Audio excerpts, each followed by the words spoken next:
मैं 1972 में इंडस्ट्री में आया था। तो मैंने पहला गाना चल सन्यासी मंदिर में शंकर जयकिशन चल सन्यासी इंतहा हो गई इंतजार की वो मेरा बजाया हुआ सारे गाने मेरे बजाए हैं। और रंग बरसे भीगे चुनर वाली है ना जो अमिताभ ने गाया, उसमें वो जो ढोलक बजी है वो मेरी बजाई हुई है। एक ढोलक बजी और पग घुंघरू बांधने मैंने वो बजाया था कॉन्गास दम दम दम तड़क जिद तुम। तो रफी साहब के साथ मुझे बोलते थे वो जहाँ रिकॉर्ड कर रहे हैं तो मैं बहुत टॉप का म्यूजिशियन था, तो मुझे हर कोई म्यूजिक डायरेक्टर पसंद करता, बोले यही चाहिए मुझे। तो जहाँ वो गाने जाते थे तो मैं वहाँ चला जाता था। वाह। तो मुझे बोलते थे मियाँ बहुत पीछा कर रहे हो। दूसरी बात है पंजाब में आप घूम रहे हो, यहाँ का म्यूजिक कितना मुतासिर करता है आपको? पंजाब में हमने वो गाना किया था ओए होए ये कुड़ियां शहर दिया ओए, वो दिलीप सेन समीर सेन का, अर्जुन पंडित का, दिलेर मेहंदी ने गाया था। और एक बात बताऊं, पूरी दुनिया में पूरे वर्ल्ड के चाइना अमेरिका यूएसए कहीं भी ले लो, सबसे बड़ा म्यूजिक मार्केट पंजाब है। Punjab is number 1।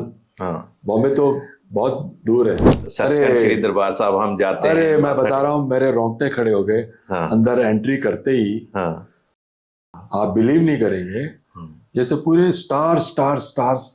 मैं बोले इधर कुछ लगाया हुआ है क्या? स्टार्स नहीं थे, वो मेरी आंखें ऐसे चमक रही थी। अभी उदित नारायण का वीडियो बड़ा वायरल हुआ था, वो कहीं आपको टच किया एज ए म्यूजिशियन या एज ए म्यूजिक डायरेक्टर? क्या होता है जब आप स्टेज पे होते हैं ना जी, स्टेज पे होते हैं और क्राउड आपके ऐसा लगता है कि ये मेरे लिए जान दे देंगे, तो कभी कभी भाव में बह जाता है आदमी।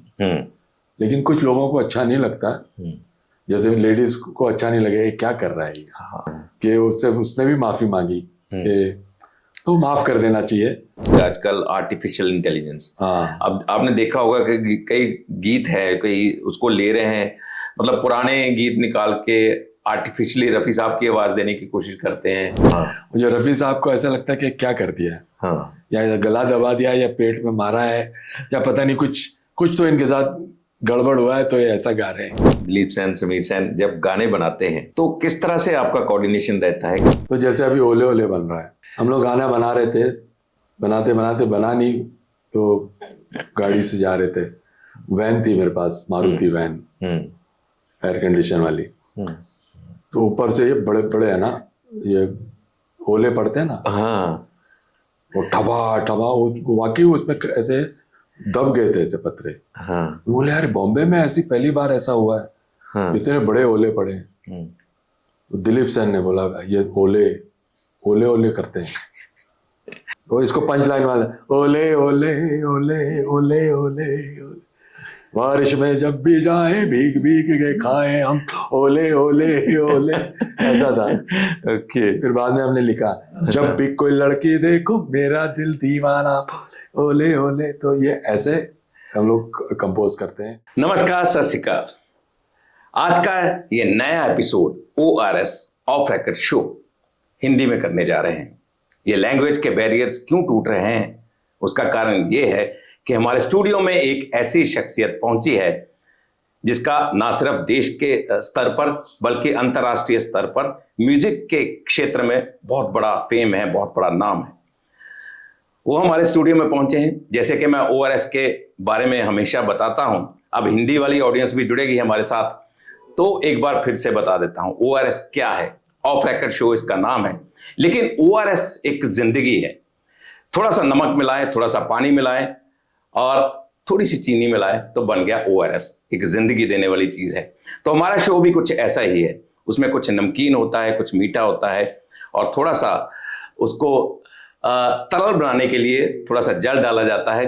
तो ऐसा शो हमारा बनता है।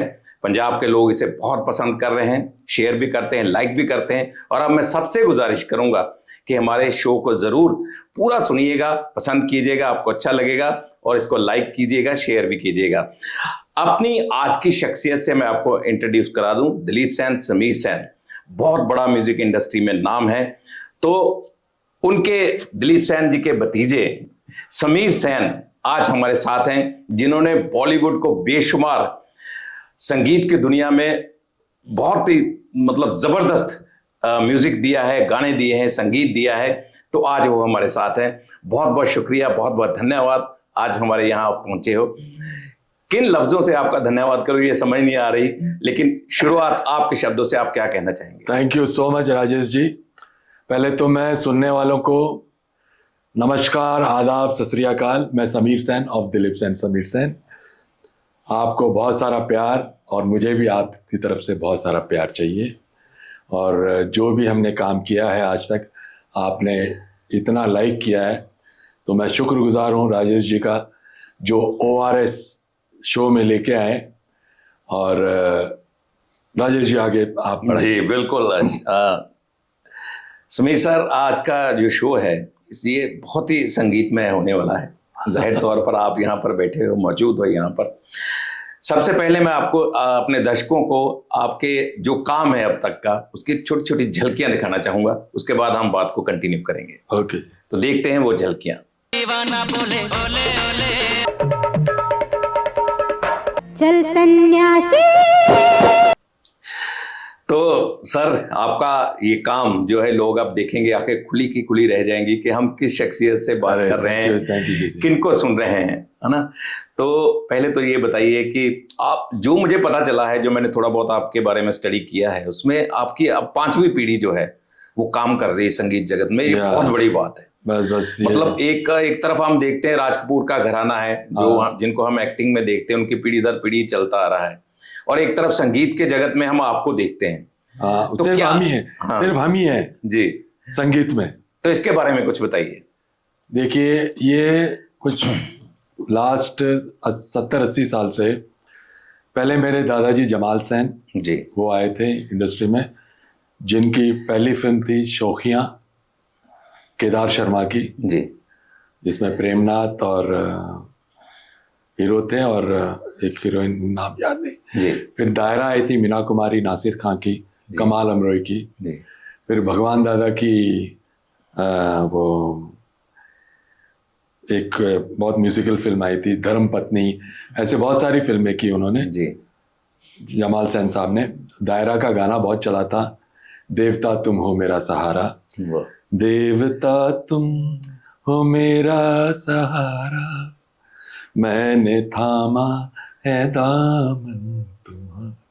तो ये उनका गाना था। फिर मेरे पिताजी शंभू सेन जी आए, जिन्होंने बहुत सारी फिल्में की, उनका बहुत गाना चला जो अभी भी सिंगर्स गाते हैं। मृग तृष्णा फिल्म से, नव कल्पना नव रूप से रचना रची जब नार की। तो ये दूसरी पीढ़ी होगी। फिर तीसरी पीढ़ी हम आए, दिलीप सेन, समीर सेन। जब भी कोई लड़की देखो मेरा दिल दीवाना, ओले ओले ओले। लेकिन ये तो कमर्शियल सुर में भी काम किया हमने। बिल्कुल। होठों पे बस तेरा नाम है, तुझे चाहना मेरा काम है। ये तीसरी पीढ़ी। फिर चौथी पीढ़ी आई, सोहेल सेन मेरा बेटा, जिन्होंने फर्स्ट व्हाट्स योर आशी की थी, आशुतोष गौरीकर की, जिसका बहुत म्यूजिक चला था, जाओ ना। फिर मेरे ब्रदर की दुल्हन कैटरीना, और वो धुणकी धुणकी धुणकी लागे, वो की एकता टाइगर, सैयारा मैं सैयारा, सैयारा तू सैयारा। वो फिर गुड्डे, तूने मारी एंट्रिया तो दिल में बची घंटियां, टंग टंग। फिर हाउसफुल 3, हाउसफुल 4, बाला बाला शैतान का साला। ये चौथी पीढ़ी। अब 5वीं पीढ़ी मेरा पोता है, समर सेन। तो आप इंस्टाग्राम पे जाएंगे, स्मर, तो वो उसने अभी वो अपने थोड़े से वॉल्यूम्स निकाल रहा है, is on the line only. तो ये 5वीं पीढ़ी है समर सेन।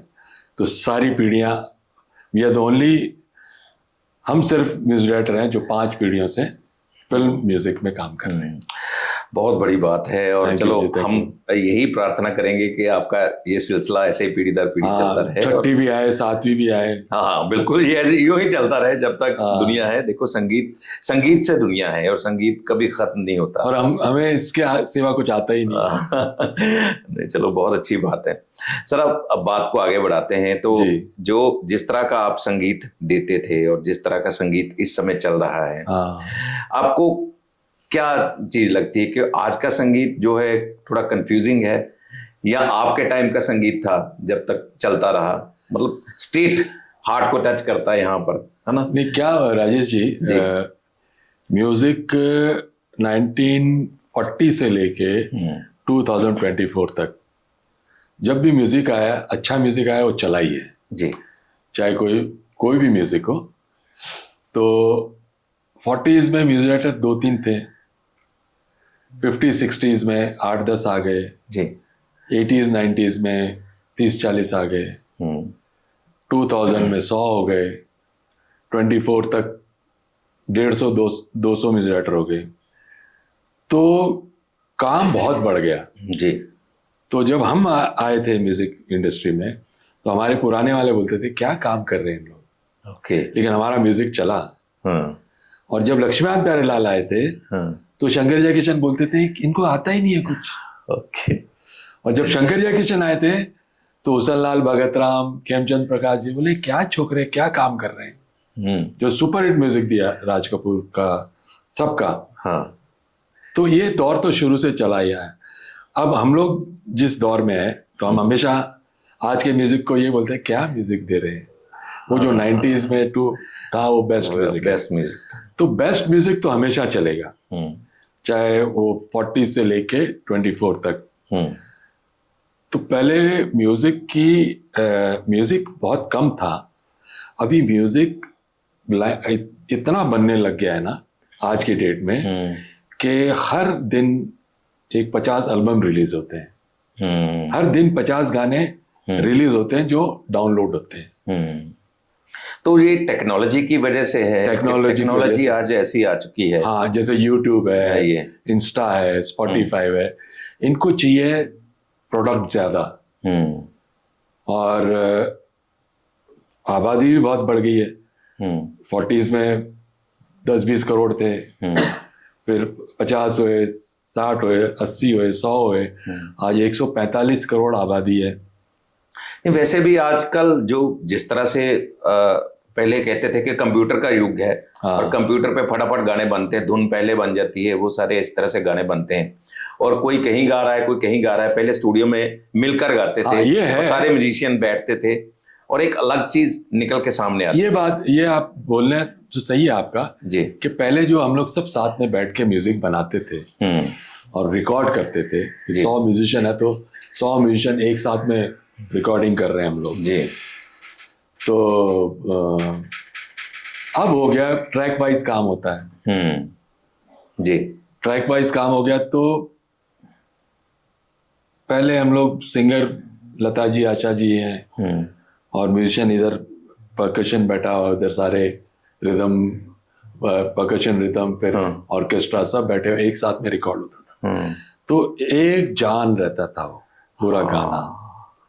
अब होता है क्या, पहले ट्रैक बना लिया, फिर बाद में कोई इंस्ट्रूमेंट एक आया, वो डब कर दिया, फिर सब होने के बाद में फिर सिंगर आता, वो अकेला आके गा के चला जाता है। तो वो जो एक एकापन और वो जो वार्मथनेस है, वो तो मिस रहेगी। और ऐसा नहीं कि आज नहीं अच्छा म्यूजिक बन रहा है, अच्छा बन रहा है, लेकिन बहुत ज्यादा बन रहा है। तो उसमें भी जो बहुत अच्छा होता है वो चलता ही है म्यूजिक। ऐसा नहीं कि ये नहीं चल रहा है म्यूजिक, जो अच्छा आउटस्टैंडिंग गाने चलते हैं। मतलब आपको लगता है कि क्वालिटी की तरफ कम और क्वांटिटी की तरफ ज्यादा ध्यान दिया जा रहा है? क्वांटिटी ज्यादा हो गई, क्वालिटी तो अच्छी है अभी, क्योंकि अभी टेक्नोलॉजी बहुत अच्छी आ गई है। स्टीरियो, डॉल्बी, आप अभी टीवी पे स्टीरियोफोनिक साउंड सुनते हैं, फोन पे आपके लेफ्ट राइट सुनाई देता है हेडफोन लगा के। पहले तो 2 ही ट्रैक होते थे।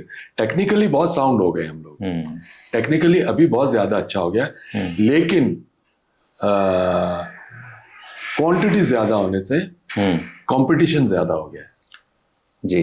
क्वांटिटी ज्यादा होने से क्योंकि अभी आप फोन लेके, अभी देखो ये बेचैन आत्मा 2 बार ये बाहर चला गया, हाँ दरवाजे की आवाज भी आ गई जी, है ना, तो यहाँ तक नहीं पहुंची। हाँ तो क्योंकि वो फोन आ रहा है, हाँ वो देखना है और मतलब वैसे ही हाँ वैसे ही म्यूजिक भी है ना जी, फोन पे 1 2 3 ऐसा सुनते रहते हैं, अच्छा लगा थोड़ा रुक जाते हैं, हाँ फिर इसको स्टार बना देंगे हाँ कि इसको बाद में सुनते हैं, हाँ उस वक्त नहीं सुनते हैं। हाँ, और पहले म्यूजिक होते हैं 2 अंतरे 5 5 6 6 पूरा मिनट के, पूरा गाना, अब आजकल रिकॉर्ड ही एक मुखड़ा एक अंतरा होता है, हाँ 2 2.5 मिनट से ऊपर रिकॉर्ड भी नहीं करते हैं। तो हम बोलते भी है ना कि एक और अंतरा कर लो, बोले जरूरत नहीं है, डायरेक्टर को भी नहीं चाहिए, म्यूजिक कंपनी को भी नहीं चाहिए, कि पब्लिक के पास टाइम नहीं इतना सुनने का।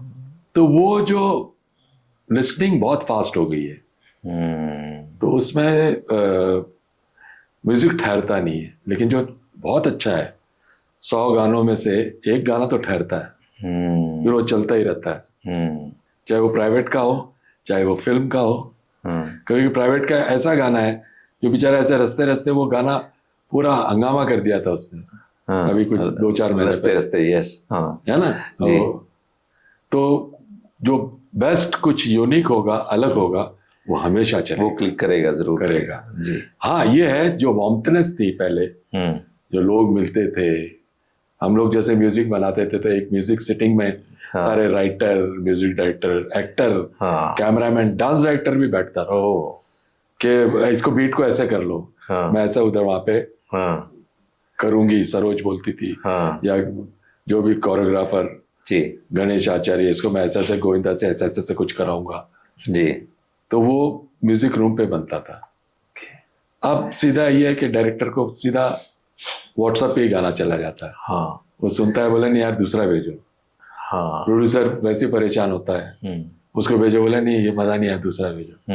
अब वो हो गया कि ऐसे जैसे बैठते थे ना, वो वैसे बैठ के म्यूजिक नहीं बनता, सब ऑनलाइन हो गया है, ऑनलाइन पे। इसके इसी बात को आगे बढ़ाते हुए एक और चीज आ गई है आजकल, आर्टिफिशियल इंटेलिजेंस। अब आपने देखा होगा कि कई गीत है, कई उसको ले रहे हैं, मतलब पुराने गीत निकाल के आर्टिफिशियली रफी साहब की आवाज देने की कोशिश करते हैं, लता जी की आवाज। खराब तो लगी रही है, बहुत खराब लगती है मुझे रफी साहब को, ऐसा लगता है कि क्या कर दिया है, या गला दबा दिया या पेट में मारा है, या पता नहीं कुछ तो इनके साथ गड़बड़ हुआ है तो ये ऐसा गा रहे हैं। आवाज तो लग रही है रफी साहब लेकिन अच्छा नहीं लग रहा हो। तो आर्टिफिशियल इंटेलिजेंस ही टेक्निकली बहुत साउंड है, वो करेगी, काम बहुत करेगी, लेकिन जो क्रिएशन है, जो आत्मा है, वो तो इंसान ही डाल सकता है। मतलब आपको लगता नहीं कि ये चीजें थ्रेट हैं म्यूजिक डायरेक्टर्स के लिए, सिंगर्स के लिए? नहीं, थ्रेट तो नहीं है, ये है कि म्यूजिक डायरेक्टरों को उससे फायदा बहुत होगा, और टेक्नीशियंस को, जैसे आप लोग ये पॉडकास्ट कर रहे हैं जी, आप लोग को बहुत फायदा होता है, एडिटर, कैमरामैन, इनके लिए जी। क्रिएशन जो है ना, वो आपको, वो तो जब तक इंसान नहीं होगा तो वो आत्मा आएगी भी नहीं। मतलब और आप ये रिकॉर्ड करके आप खुद एडिट पे बैठ के एडिट करोगे ना, उसका मजा अलग रहेगा। और एक सीधा एआई को बोलते इसको एडिट कर दे भाई, उसका वो तो कड़क कड़क कुड़ो कर लो, ले लो जी। वो जैसे इंस्टा खाना होता है, अब पहले वो अगर कोई चीज को भुनेंगे नहीं मसाले को अच्छे से, भून के उसकी खुशबू अड़ोस पड़ोस में नहीं जाएगी, जब तक खाना कैसे अच्छा लगेगा। मतलब जो रूह फूंकने वाली बात, जो आत्मा देने वाली बात, वो इंसान ही कर सकता है, ताकि दूसरी आत्मा तक पहुंचे ना। बाकी मशीन नहीं कर सकती, मशीन नहीं कर सकती, बिल्कुल नहीं।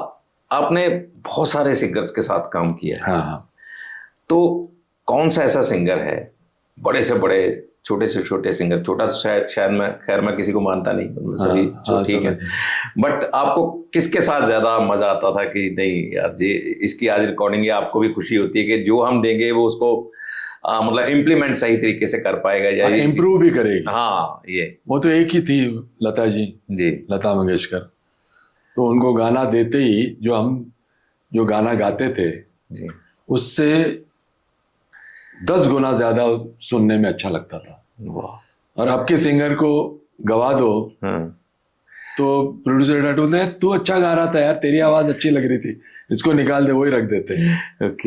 पहले ऐसे नहीं था, पहले रफी साहब गा के गए हैं तो गाना ऐसा लगता था वो कि जो गाना हमने ये बनाया वो यहाँ चला गया, यहाँ चला गया। किशोर कुमार ने गाया तो ये गाना यहाँ चला गया, लता जी ने गाया तो गाना 10 सीढ़ियां चढ़ जाता था। वाह। अब के सिंगर ऐसा हो गया कि गाया नहीं यार वो मजा नहीं, तू तेरे में जो फील थी ना सुहेल, तू जो गा रहा था ना वो जाओ ना तुम जो हो तो, बोले वो सिंगर में आ ही नहीं रहा, तेरी वॉइस रखते हैं। ये डिफरेंस आ गया। तो रफी साहब के साथ आपने कितना काम किया है? रफी साहब के साथ हमने काम नहीं किया, लेकिन मैं एज ए म्यूजिशियन उनके साथ बहुत काम किया। ओके। मैं पहले म्यूजिशियन था। हाँ जी जी जी, मैं Percussionist उस पर भी बाद में आना चाहता था। हाँ। लेकिन चलो आपने खुद ही बात छेड़ दी। हाँ, तो परकशनिस्ट था। तो मैं 1972 में इंडस्ट्री में आया था। तो मैंने पहला गाना चल सन्यासी मंदिर में शंकर जयकिशन जी। फिर जितने म्यूजिक डायरेक्टर थे, शंकर जयकिशन जी, गणेश जी, एलपी, आरडी, कल्याण जी आनंद जी, राजेश रोशन, रविंद्र जैन, उषा खन्ना, अनु मलिक, भप्पी लहरी, यहाँ तक काम किया। तो हम लोग म्यूजिक डायरेक्टर बने 87 में पहली पिक्चर आई। लेकिन टॉप में हम लोग आए 91 में आईना आई थी। ओके। जूही, अमृता और जैकी, जिसका गाना बहुत चला था, गोरिया रे मेरा दिल चुरा के ले जा। तो वो तो म्यूजिशियन था। तो रफी साहब के साथ मुझे बोलते थे, वो जहाँ रिकॉर्ड कर रहे हैं, तो मैं बहुत टॉप का म्यूजिशियन था मैं। तो मुझे हर कोई म्यूजिक डायरेक्टर पसंद करता, बोले यही चाहिए मुझे। तो जहाँ वो गाने जाते थे तो मैं वहाँ चला जाता था। वाह। तो मुझे बोलते थे, मियाँ बहुत पीछा कर रहे हो। मैं बोले पता नहीं, हम डेट ही ऐसे मिल रही है आपको, आप वहाँ जा रहे हो, मुझे यहाँ की डेट मिल जाती है।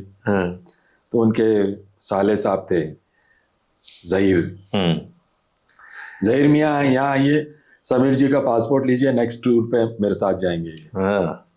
तो पासपोर्ट लिया उन्होंने, मुझे जाना था, एक बड़ा अमेरिका का टूर था उनका। पासपोर्ट वहीं था, उनका इंतकाल हो गया, डेथ हो गई उनकी 2-4 महीने में ही। तो वो उनके साथ रह गया वो। लेकिन बहुत, पिताजी का तो गाना गाया था, नवकल्पना। सही बात है, आज भी गाते हैं सिंगर्स। और दादाजी का देवता तुम हो मेरा सहारा। फिर मेरे दादाजी का नरम नरम ये गरम गरम है चने गगन के तारे, वो भगवान दादा की पिक्चर का, वो भी बहुत चला था। लेकिन फैमिली रिलेशन थे उनसे, रफी साहब से जी। तो रफी साहब किशोर दा के साथ काम नहीं किया, लेकिन लता जी, आशा जी, बाकी सबके साथ काम किया। आपको रहता है मलाल कभी कि ये 2 बड़ी हस्तियां? हाँ, बहुत। रफी साहब तो 80 ऐसा जैसे खुद गवाना उनको, अरे बहुत है ना, ये बहुत। इसका अफसोस रहता है। हाँ, फिर मैं बोला चलो रफी साहब ने अब किशोर दा से गवा लेंगे। हाँ। तो वो 2-5 साल में वो चले गए। उनके साथ भी बहुत गाने बजाए मैंने। हाँ। जैसे इंतहा हो गई इंतजार की, वो मेरा बजाया हुआ, सारे गाने मेरे बजाए। किशोर दा भी मेरे से बहुत अच्छे थे। घुंघरू बांध वो मेरा बजाया हुआ। और रंग बरसे भीगे चुनर वाली है ना, जो अमिताभ ने गाया, उसमें वो जो ढोलक बजी है वो मेरी बजाई हुई है। एक ढोलक बजी हुई है। सही बात है। और पग घुंघरू बांध में मैंने वो बजाया था, कॉन्गास, दम दम दम तड़क जिद तुम वो के पग घुंघरू। मतलब आप बड़े बड़े म्यूजिक डायरेक्टर्स के कहते हैं ना उसको, उन्होंने पूरा तराश के आपको। मैं इन सब के साथ काम करने से ये फायदा हुआ जी। शंकर जयकिशन, उनका ये होता था कि ऑर्केस्ट्रा ऐसा छम हो रहना चाहिए। मतलब ऐसा मरा हुआ नहीं लगना चाहिए। वो हाथ भी ऐसे हिलाते थे। समीर मजा आना मांगता है, वो ऐसे बोलते थे। और एलपी का अलग स्टाइल था, तो उनसे सीखा कि ये ऑर्केस्ट्राइजेशन कैसे करते हैं, लक्ष्मी जी कैसे गाने के अंदर कैसे ब्रेक लेके आते हैं। उषा जी का एक वो सम बहुत अच्छा आता था, ऐसे आके फिर यूं उठता था ना गाना। तो मेरे से पूछती कैसा लग रहा है, मैं बोला अब आया, बोला वेरी गुड। तो हमेशा मेरे से इंटरेक्ट भी करते रहते थे ये। शिवहरी का तो असिस्टेंट था मैं। चांदनी, मेरे हाथों में 9 चूड़ियाँ, सिलसिला, लम्हे, ये सब मैं यश जी के साथ, मैं यश चोपड़ा जी के साथ, नूरी से उनके साथ काम किया, खयाम साहब के साथ। फिर दूसरा आदमी में राजेश रोशन के साथ, फिर शिवहरी के साथ सिलसिला से शुरू हुए। तब मैंने बोला कि हम भी म्यूजिक दे रहे हैं, तो आप सुनो। अरे तुम लोग म्यूजिक डायरेक्टर बन गए, चलो बच्चे लोग सुनाओ। सुनाया है तो उनको एक साथ में, एक सांस में 50-60 सुना। अरे यार अपने घर पे बैठते म्यूजिक रूम। फिर वहां गए तो हमको पहली फिल्म वो मिली यश चोपड़ा की, आईना। फिर आईना कंप्लीट हो गई, सुपर हिट हो गई, वो म्यूजिक भी सुपर। बोला अभी एक वो बना रहा हूँ पिक्चर, प्ले बॉय की पिक्चर बना रहा हूँ। वो लोग कौन से प्ले बॉय की? बोला लड़का प्ले बॉय है, सैफ अली खान, लड़कियां पटाता वटाता है, और एक सीधा उसका भाई है अक्षय कुमार, और काजोल है। तो इंग्लिश म्यूजिक दोगे? बोला आईना कैसा लगा आपको? बोले तो इंडियन था। बोले ये हिट हुआ? बोला बहुत अच्छा है, सुपर हिट हो गया। बोला इससे बड़ा ये हिट होगा। बोला पक्का? मैं बोला हाँ देखो। फिर वो जो ओले ओले चला है वो अब तक चलता है। अभी उसके 4-5 वो बन गए। हाँ नहीं, बहुत बनते हैं उसके, उसको मिक्स करके, ये पता नहीं क्या कुछ करके उसको दोबारा कहीं ना कहीं नजर आ ही जाता है। बहुत बहुत। अच्छा चलो आगे बढ़ते हैं कि आपका सिलसिला जो चला फिल्मों में संगीत देने का, फिर उसके बाद एक ब्रेक आ गया, है ना? आपकी पीढ़ी दर पीढ़ी चलता रहा। तो आज की अगर हम बात करें, आज के सिंगर्स जो हैं उनमें से जैसे अरिजीत सिंह है, बहुत और अच्छा कई है, सिंगर हैं, बहुत अच्छे सिंगर हैं, सोनू निगम हैं, बहुत अच्छे। और ये सिंगर्स, पर मैक्सिमम जो सिंगर्स हैं, देखो सोनू निगम की आवाज की पहचान एक अलग बन जाती है, नजर आ जाता है किसी, ये सोनू निगम।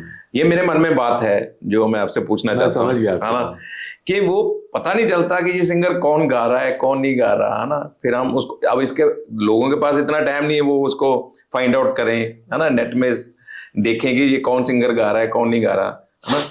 तो ये क्यों है? मतलब एक तरह की गायकी, एक तरह का संगीत, ये चीजें ऐसा है जी कि जो भी बड़ा सिंगर होता है ना जी, जैसे रफी साहब हैं, उन्होंने गाया, पूरा नाम कर दिया उन्होंने, तो उनको कॉपी करते हुए आए महेंद्र कपूर जी जी, उनके शागिर्द भी थे उनके, महेंद्र कपूर जी। पहले एकदम रफी साहब जैसे गाते थे, फिर बाद में उन्होंने अपना स्टाइल बना लिया।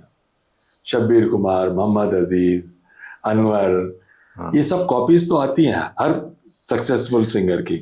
फिर किशोर कुमार की कॉपीज आई, कुमार सानू, बाबुल सुप्रियो, अभिजीत, विनोद राठौड़ जी। अब इनमें वो तो दोनों चले गए, तो फिर ये थोड़े करके ये थोड़े सिंगर बन गए लोग जी। अब रफी साहब की कॉपी तो ये भी थे, सोनू निगम भी वो तो बहुत सॉलिड, ऐसा लगता है वही गा रहे हैं। बिल्कुल सही बात। तो उस दौर में भी ये था, तो इस दौर में अरिजीत तो जिंदा है, तो जो सिंगर गा रहे हैं सब अरिजीत जैसे गा रहे हैं जी। अब आप कोई गाना सुनेंगे, अरिजीत है नहीं, ये जुबिन है, हाँ, नहीं ये वो है, दूसरा है, फलाना है, ये नहीं, ये वो है, नहीं कुछ समझ में नहीं आ रहा कौन है। फिर वो जाके वो देखना पड़ता है, अच्छा ये तो ये सिंगर है, हाँ यही बात है ना। तो वो एक जैसे, क्योंकि एक सक्सेसफुल होता है, हाँ, वो उसी को कॉपी करने लगते हैं सारे।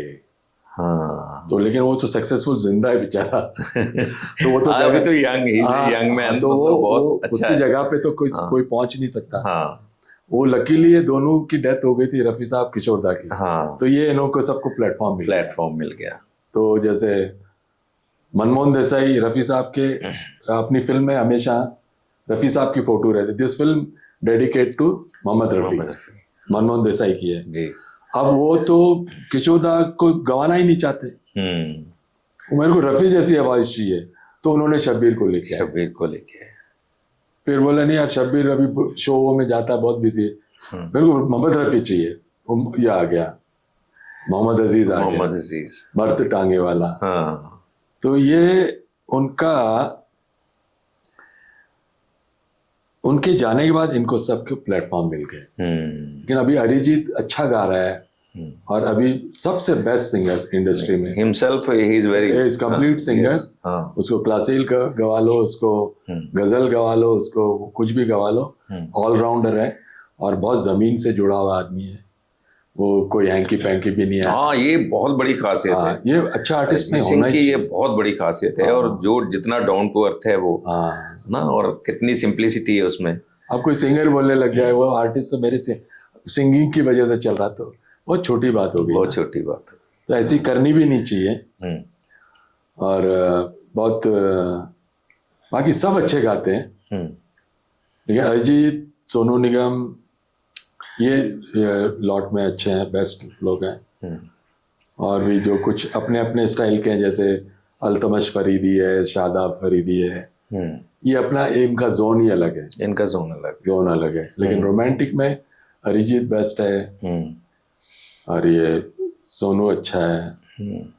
उदित नारायण ने अपनी जगह बनाई, अलग जगह बनाई और पहचान भी अलग, आवाज की रफी साहब, किशोर दा के बाद में उदित नारायण है जिसने अपना एक अलग टेक्सचर और अलग सिंगिंग को मेंटेन रखा, और वो लोगों ने एक्सेप्ट की। उसको 2 अवार्ड मिल चुके हैं, पद्मश्री, पद्म भूषण और नेशनल अवार्ड मिल चुका है उसको। वो अपना स्टाइल है, उसमें ही गाता है। वो भी बहुत जमीन से जुड़ा। अभी उदित नारायण का वीडियो बड़ा वायरल हुआ था, वो कहीं आपको टच किया एज ए म्यूजिशियन या एज ए म्यूजिक डायरेक्टर या संगीत से? क्या होता है, जब आप स्टेज पे होते हैं ना जी, स्टेज पे होते हैं और क्राउड आपके ऐसा लगता है कि ये मेरे लिए जान दे देंगे, तो कभी कभी भाव में बह जाता है आदमी। लेकिन कुछ लोगों को अच्छा नहीं लगता, जैसे लेडीज को अच्छा नहीं लगे क्या कर रहा है ये। तो वो ठीक है, उसकी गलती है, तो हमने तो माफ कर दिया उसको। बोला नहीं यार, आर्टिस्ट है, कभी ऐसा हो जाता है गलती से। तो उसको इतना भी वो सर पे नहीं ले लेने का कि उसने भी माफी मांगी, तो माफ कर देना चाहिए।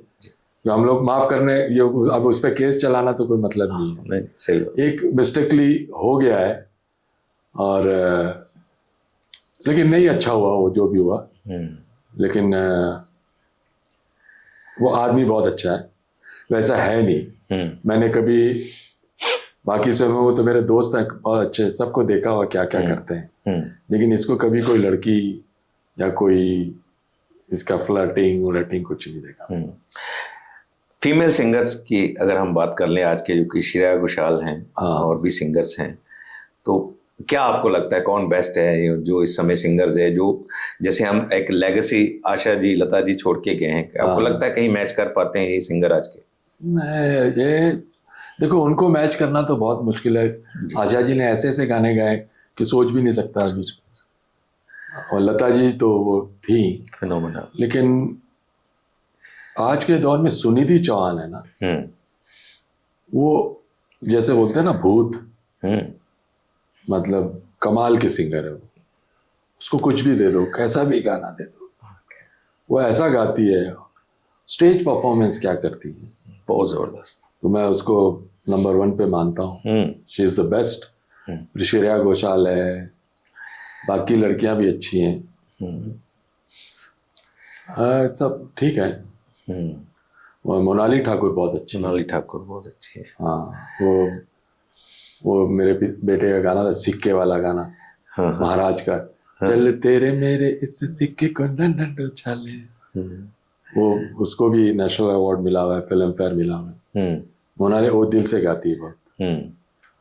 और बस 2-3 सिंगर है, बाकी तो फिर वही है, सब एक जैसी लाइन, वही है ना, थोड़ी अलग आइडेंटिटी है, वो उस पे कायम है। और वो सुनिधि, श्रेया, मोनाली जी। अब किसी का नाम रह गया तो मुझे माफ करना। और अभी जो हमारे ये मेरे हस्बैंड की बीवी में एक लड़की को ब्रेक दिया मेरे बेटे ने जी, वो अभी धनोआ, वर्षा धनोआ। वो भी बहुत अच्छी सिंगर है जी, आउटस्टैंडिंग है, बहुत दिल से गाती है वो भी। तो जिस तरह से सिंगर्स की अगर हम बात करें तो एक इंस्टीट्यूट एक तरह से बन गए हैं, जैसे इंडियन आइडल हो गया, जो बड़े बड़े रियलिटी शोज आते हैं। तो आपको लगता है कि ये सिंगर्स प्रोड्यूस कर पा रहे हैं, जिस तरह के सिंगर्स इंडस्ट्री को चाहिए। नहीं, सिंगर्स देखो ऐसे ऐसे हैं कि इतनी तैयार हैं, इतने ऐसे ऐसे सिंगर हैं। अभी नेहा शंकर है, वो ऐसा गाती है कि अपने इंडस्ट्री में अभी तक ऐसा कोई गा ही नहीं पाया। सही बात है। लेकिन अब क्या होगा, उसको शोज इतने मिल जाएंगे कि शो से लाइफ नहीं बनती। शो, फिल्म के अच्छे गाने मिले, गाने बहुत गाने चाहिए उसको, उसका वो बैंक है ना बहुत सॉलिड होना चाहिए।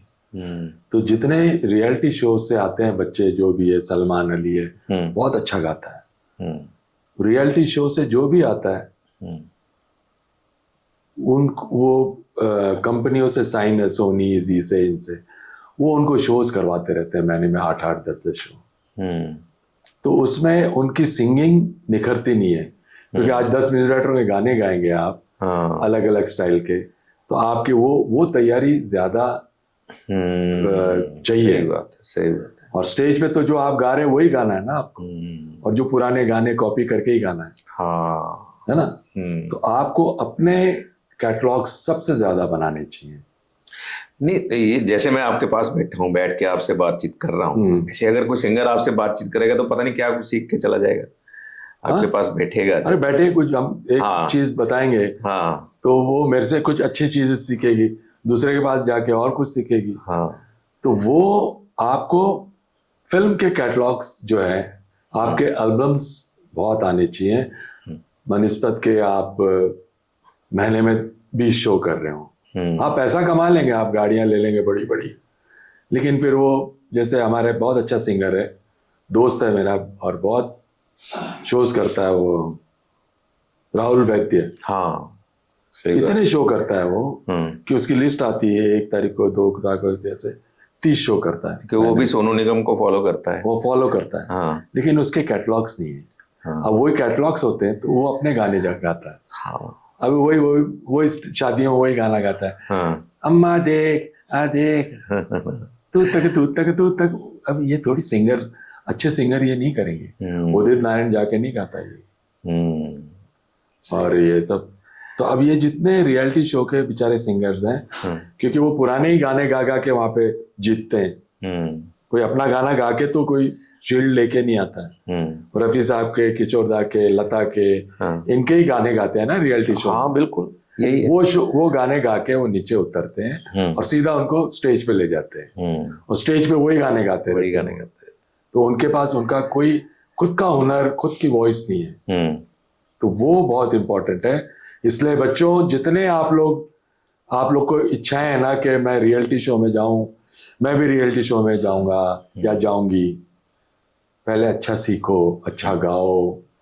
और ये एक जो रियलिटी शो है वो एक बिजनेस है, और अगर आपको बिजनेस करना तो बहुत अच्छा है, और आपको वाकई सिंगर बनना है तो अच्छे गाने गाओ, अच्छे म्यूजिक डायरेक्टरों के साथ अच्छे गाने करो, अपने कैटलॉग्स बनाओ, खुद का म्यूजिक बनाओ। जी, बहुत जरूरी है। चलिए आप पे आते हैं कि अभी आप दिलीप सेन, समीर सेन जब गाने बनाते हैं तो किस तरह से आपका कोऑर्डिनेशन रहता है, किस तरह से, मतलब अगर मान लो आपको कोई धुन आपके जहन में आ गई है ना, तो फिर आप फौरन दिलीप सेन को बताते हो, या उनके जहन में आ गई फौरन आपको बताते हो? किस तरह की सेटिंग होती है, कैसे? क्योंकि दोनों जोड़ी है। दोनों बैठते हैं ना। तो जैसे अभी ओले ओले बन रहा है, हम लोग गाना बना रहे थे, तो बनाते बनाते बना नहीं, तो गाड़ी से जा रहे थे, वैन थी मेरे पास, मारुति वैन, एयर कंडीशन वाली। तो ऊपर से ये बड़े बड़े है ना, ये ओले पड़ते हैं ना, वो ठबा ठबा, वाकई उसमें ऐसे दब गए थे ऐसे पत्थरे। बोले यार बॉम्बे में ऐसी पहली बार ऐसा हुआ है, इतने बड़े ओले पड़े हैं। तो दिलीप सेन ने बोला ये ओले ओले ओले करते हैं, और हमारे राजस्थान में बोलते हैं ना ओले, बोले ये ले, बोले उधर भी चलेगा। तो फिर हमने वो बाजा और मैंने रिदम लिया दोनों ने, और शुरू किया। ये राजस्थानी फोक जैसा है, फोक नहीं है लेकिन एक क्रिएशन है हमारी। तो इसको पंच लाइन वाला, ओले ओले ओले ओले ओले ओले, बारिश में जब भी जाए भीग भीग के खाएं हम, ओले ओले ओले, ऐसा था। ओके। फिर बाद में हमने लिखा, जब भी कोई लड़की देखो मेरा दिल दीवाना, ओले ओले। तो ये ऐसे हम लोग कंपोज करते हैं। हाँ। फिर जैसे वो गाना बन रहा था, हम तुमसे ना कुछ कह पाए, बड़ी मेलोडी है इसका। हाँ? हाँ। तो ये मैंने मुखड़ा बनाया। फिर अंतरा दिलीप सर ने इतना खूबसूरत बनाया, प्यार क्या है सनम, हम तुमको समझा गए, डा डा डा। मैं बोला यार मेरे तो रोंगटे खड़े कर दिए। मुखड़ा इतना अच्छा, उससे अच्छा अंतरा बन गया। तो ऐसे कॉम्बिनेशन बनता है, गाने ऐसे कंपोज होते हैं। वाह, क्या बात है। आप पहले कितनी बार अमृतसर आ चुके हैं? और पहली बार आया हूँ अमृतसर। पहली बार आए हो? बाबा के दरबार पे ही आए हैं हम जी। और हमारे सरबजीत जी हैं, हाँ ये श्रेय पूरा उनको जाता है जी। उनको फोन करके उनको कंफर्म किया कि हम आ जाए, बोला आ जाओ। हाँ। तो सरबजीत जी ने हमको बुलाया, इन्होंने ही होटल किया और बहुत वीआईपी ट्रीटमेंट दिया इन्होंने। नहीं नहीं, ये तो वाकई मेरे भी दोस्त हैं। हाँ, बहुत और अच्छे हैं। इंडस्ट्री के तो है ही है। नहीं, तो बहुत कोऑपरेटिव। ऐसा लगता नहीं है कि मैं पहली बार मिला हूँ, ऐसा लगता है बरसों से जानते हैं। तो कैसा लगा सचखंड श्री दरबार साहब हम जाते हैं? अरे मैं बता रहा हूँ, मेरे रोंगटे खड़े हो गए। हाँ। अंदर एंट्री करते ही हाँ। और जैसे कुछ तारे होते हैं ना आंखों के झंझनाहट। सामने, तारे ऐसे नजर आ रहे, सितारे। हाँ हाँ। आप बिलीव नहीं करेंगे, जैसे पूरे स्टार्स। मैं बोले इधर कुछ लगाया हुआ है क्या? स्टार्स नहीं थे वो, मेरी आंखें ऐसे चमक रही थी। हाँ। और मेरी बड़ी बहन, वो भी फर्स्ट टाइम आई। ओके। वो इतने सालों से बोल रही मुझे वहां लेके चल। और मेरी शादी हुई तब से मेरी वाइफ बोल रही थी कि जाना अमृतसर। हाँ। तो इस बार राजस्थान में, बोला अभी राजस्थान से जयपुर से वापस नहीं जाएंगे, अमृतसर बाय रोड आए। मैं बोला अब अमृतसर से फ्लाइट पकड़ के जाएंगे। तो ये सब सरबजीत जी ने पूरा अच्छे दर्शन करवाए हमको, वाघा बॉर्डर भी गए। तो अभी एक प्रोग्राम रखने वाले हैं, ओले ओले टू बाला बाला। अच्छा। वाघा बॉर्डर पे। वाघा बॉर्डर पे। तो हम लोग दिलीप सेन, समीर सेन, सोहेल, अच्छा। और मेरा ग्रैंडसन भी आएगा। तो हमारी पूरी सेन फैमिली। ओके। ये ऐसा कब कुछ कब रख रहे हैं? अच्छा, प्लान कर रहे हैं। थोड़ा आप भी इस पे। हाँ श्योर, क्यों नहीं। तो क्या वहाँ परफॉर्म करना, स्टेज पे पैसों के लिए परफॉर्म करना एक बात, वो बहुत कमर्शियल हो गया। लेकिन वहाँ हमारे जवानों के लिए हम गाएंगे आधा एक घंटा। पूरी एक तरह से आपका जो म्यूजिक की पीढ़ी है, जो वो चीज उसको पोर्ट्रेट कर रहे हैं। तो इसमें आप थोड़ा सा ये बाद में काट भी देना चाहिए। तो नहीं कोई बात नहीं, काटने की जरूरत नहीं है। हम तो उसमें आप जरा जरूर। अच्छा, सरबजीत जी बोल रहे हैं कि करना है। तो आप थोड़ा सा इनको हेल्प करके, जो भी वहाँ पे बड़े लोग हैं जी, उनको बोल के जी खाली। नहीं बिल्कुल करेंगे, हम इसको करेंगे ये। हाँ। तो दूसरी बात है, पंजाब में आप घूम रहे हो, यहाँ का म्यूजिक कितना मुतासिर करता है आपको? कितना लगता है कि यार मैं भी कल को म्यूजिक देना है, म्यूजिक करना है? पंजाब से क्या एलिमेंट्स आपको लगते हैं? पंजाब में हमने वो गाना किया था, ओए होए ये कुड़ियां शहर दिया ओए, वो दिलीप सेन समीर सेन का, अर्जुन पंडित का। हाँ। दिलेर मेहंदी ने गाया था। दिलेर मेहंदी का गाना नहीं था, कंपोज बाय दिलीप सेन समीर सेन। और बेटे ने हैप्पी भाग जाएगी 1, 2 में पूरा पंजाबी। ओ मेहरबान वे करा मैं तेरा शुक्रिया वे। मेरे बेटे ने हैप्पी भाग जाएगी में पंजाबी। सोहेल का पंजाबी से बहुत अटैचमेंट है।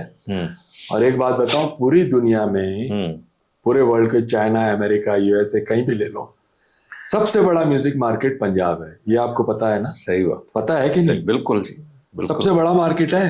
अच्छा, मतलब पूरी दुनिया में सबसे बड़ा मार्केट पंजाब का है। अच्छा। हम लोग तो पढ़ते हैं ना। हाँ। तो ये सबसे बड़ा म्यूजिक प्रोडक्शन का मार्केट है, एल्बम्स का, पंजाब। यहाँ से इतने एल्बम्स निकलते हैं और हिट होते हैं। बहुत बड़ी बात। Punjab is number 1। बॉम्बे तो बहुत दूर है। बहुत बड़ी बात है। हाँ, ये नंबर 1 पे पंजाब। म्यूजिक मतलब अब फिल्में भी जो बनती है, आज हम फिल्में देखते हैं, जो नई फिल्में जितनी भी आती है, जब तक पंजाब का एक गीत ना हो, पंजाबी हाँ। गीत ना हो उसमें, वो तो हाँ पंजाबी तड़का नहीं हो तो कुछ नहीं होता हो। ही नहीं। हाँ चाहे वो टाइगर हो या कोई भी, हाँ कोई मियाँ भाई की भी पिक्चर होगी तो उसमें भांगड़ा तो चाहिए, चाहिए। ढोल चाहिए। हाँ तो वो तो उसके बगैर, क्योंकि ये डांस यही तो चीजें करवाती है। पंजाबी तो नचाता है सबको। हाँ सही बात, सही बात। चलिए लास्ट में आप क्या कहना चाहेंगे अपने चाहने वालों को, हमारे दर्शकों को? Rajesh ji, thank you so much, आपने आपके चैनल पे बुलाया और I am very thankful to you. और सुनने वालों को यही बोलूँगा कि हमारी चौथी पांचवी पीढ़ी आ रही है म्यूज़िक में, और हमको सिर्फ म्यूज़िक के सिवा कुछ नहीं आता। इसलिए मैं चाहूँगा कि आप लोग हमको प्यार करें, हमको प्यार दें, और हम लोग सैन परिवार आपको अच्छे से अच्छा म्यूज़िक प्रेजेंट करते रहें। थैंक यू जी। बहुत बहुत धन्यवाद आपका। Thank you Rajesh. बहुत बहुत शुक्रिया जी। आपने, अगर आप पूरा एपिसोड देखकर यहाँ तक अगर आप पहुँच गए हो तो आप इसको प्लीज़ आगे से आगे शेयर ज़रूर करिएगा, ताकि लोगों तक ये जो बहुमूल्य बातें हैं, ये ख़ासतौर पर जो संगीत को चाहने वाले हैं, जो बडिंग संगीतकार हैं, उन तक ये चीज़ें ज़रूर पहुँचनी चाहिए, ताकि वो कुछ सीख सकें। और इसमें संगीत से जुड़े तमाम लोगों का भला ही होगा, उन्हें कुछ अच्छा ही मिलेगा। ज़रूर। बहुत बहुत धन्यवाद। Thank you ji.